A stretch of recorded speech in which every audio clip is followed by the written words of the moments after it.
අපිට තවත් මිනිස්සෙක්ට චෝදනා කරන්න, විනිශ්චය කරන්න, විවේචනය කරන්න, අපහාස කරන්න නැති තැන ඒ පුද්ගලයාගේ වැරදි අඩුපාඩු කතා කරන්න මම හිතනවා ඒක අපි හැමෝටම සාමාන්‍යයෙන් කරන්න පුළුවන් දෙයක්. ඒ කියන්නේ මේ මම කතා කරන මට සහ මේක අහගෙන ඉන්න ඔබට සහ අපි ඕනම සාමාන්‍ය පුද්ගලයෙක්ට ඒ දේ කරන්න පුළුවන්.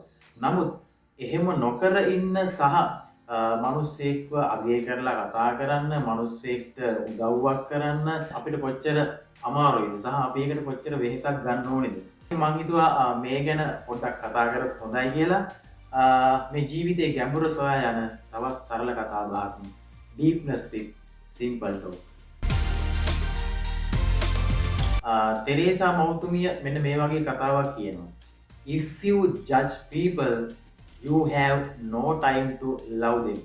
අපි මිනිස්සුන්ව විවේචනය කරනවා නම් අපිට ඔවුන්ට ආදරය කිරීමට වෙලාවක් නැහැ. මනුස්ස ජීවීන් විදියට අපි තනියම තමයි ඉපදෙන්නේ. අපි තනියම තමයි මේ යන්නේ. හැබැයි අපි ජීවත් වෙන්න ඕනේ සමූහයක් එක්ක, අපි පිරිසක් එක්ක. ඉතින් එතනදී මේ මිනිස්සු එකිනෙකාට විවේචනය කරගන්න දේවල්, එකිනෙකාට අපහාස කරගන්න දේවල්, චෝදනා කරන දේවල්, එහෙම නැත්නම් නැති තැන ඒ මිනිස්සුන් වැරදි අඩුපාඩු කතා කරන දේවල් මිනිස්සු තුල සාමාන්‍යයෙන් අපි හැමෝටම ලේසියෙන් කරන්න පුළුවන් දෙයක් තමයි ඒක.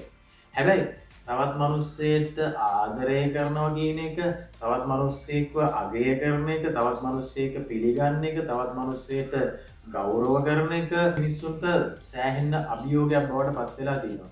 බුදුරජාණන් වහන්සේ, ජේසුස් වහන්සේ මිනිස්සුන්ව විනිශ්චය කරන්නේ නැතුව, මිනිස්සුන් එකිනෙකා වෙන් කරන්නේ නැතුව මේ මුළු ලෝකයටම ආදරය පතුරවන්න උත්සාහ කරපු නිසා තමයි ඇත්තටම ලෝකේ ලස්සන වුණේ සහ ඒ ෆිලොසොෆි එක ඇතුලේ මිනිස්සු ජීවත් වෙන්න උත්සාහ කරන්නේ ඇත්තටම ඒකේ තියෙන ප්‍රායෝගිකත්වය නිසා. අපි දන්නවා මටත් ආදරය අවශ්‍යයි, මමත් කැමතියි තව කෙනෙක් මාව අගය කරනවා නම්, තව කෙනෙක් මට උදව් කරනවා නම් ඒ දේවල් වලට අපි කැමතියි. හැබැයි අපි ඒ දේවල් නොකර අපි සමාජයෙන් ගොඩක් වෙලාවට ඒ දේවල් බලාපොරොත්තු වෙනවා. ඉතින් මේක කොයිතරම් දුරට සාධාරණයිද කියලා කල්පනා කරලා බලන්න.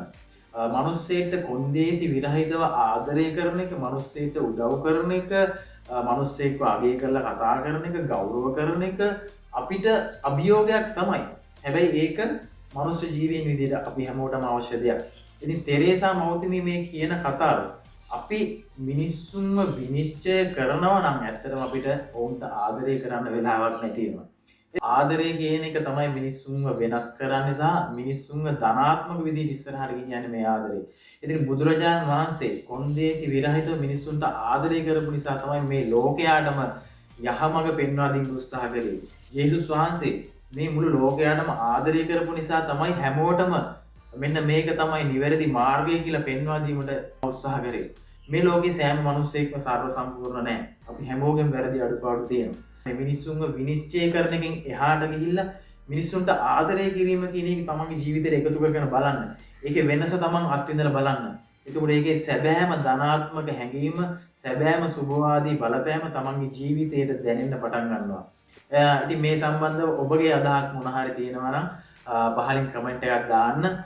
ඉතින් මං හිතනවා මේ පොඩි වීඩියෝ එක ඇතුලේ ඔයගොල්ලන්ට සෑහෙන්න ලොකු දෙයක් මේකෙන් එකතු වෙන්නේ නැති කියලා. ඉතින් සෑහෙන අභියෝගයක් බවට පත් වෙලා තියෙනවා මේ වර්තමාන අපේ ජීවන රටාවත් එක්ක මේ මිනිස්සුන්ට ආදරය කරනවා කියන එක. හැබැයි ජීවිතේට එකතු කරගෙන බලන්න ඒකේ ධනාත්මක වෙනස ඔබටම ජීවිතේට තේරුම් ගන්න පුළුවන් වෙයි.